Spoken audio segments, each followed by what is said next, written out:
Hello friends, नमस्ते प्रणाम। हमारे चैनल में आप सभी फ्रेंड्स का स्वागत है और अभिनंदन है। तो हम लोग बहुत ही प्यारा देवी पचरा गीत लेकर आए हैं।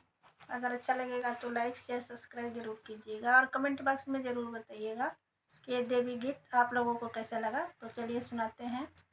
जय माता जी। जय माता जी।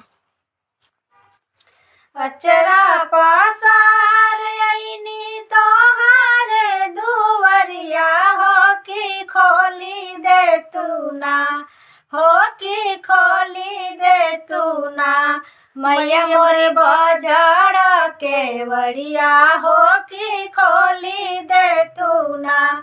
मैया मोरे बजड़ के वड़िया हो कि खोली दे तू ना।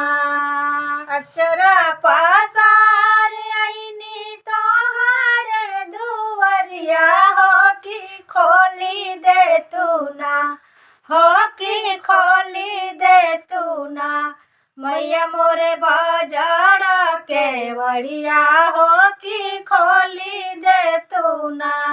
मैया मोरे बजड़ के वड़िया हो कि खोली दे तू ना। सबका के दिहलू मैया ना धना सोनावा कि हमरा में गोदियाना, हो कि हमरा गोदियाना। एगो बालको ना दिहलू हो कि हमरा गोदियाना। एगो बालको ना दिहलू हो कि हमरा गोदियाना। सासु मारे ताना ननदिया मारे ताना हो कि छोटकी गोतनी ना, हो कि छोटकी गोतनी ना।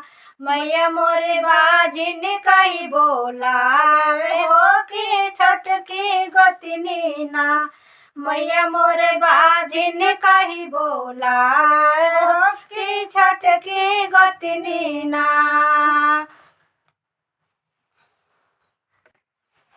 तोहके चढ़ाई मैया लाला रंग चुनरिया हो कि जोड़े जोड़िए ना। मैया चढ़ाए बनरियलवा हो कि जोड़े जोड़े ना। मैया चढ़ाए बनरियलवा हो कि जोड़े जोड़े ना।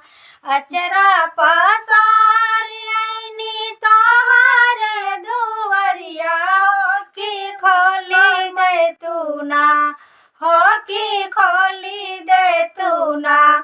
मैया मोरे बजड़ के वड़िया हो कि खोली दे तू ना।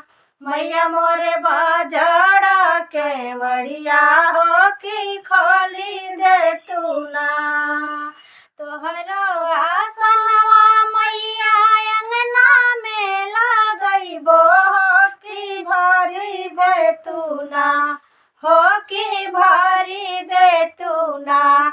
मैया गोदिया हमार हो कि भरी दे तू ना। मैया गोदिया हमार हो कि भरी दे तू ना। भोगवा लगाइब मैया अड़हुल के फुलवा हो कि भरी दे तू ना, हो कि भरी दे तू ना। मैया मोरे हो दिया हमार हो कि भरी दे तू ना।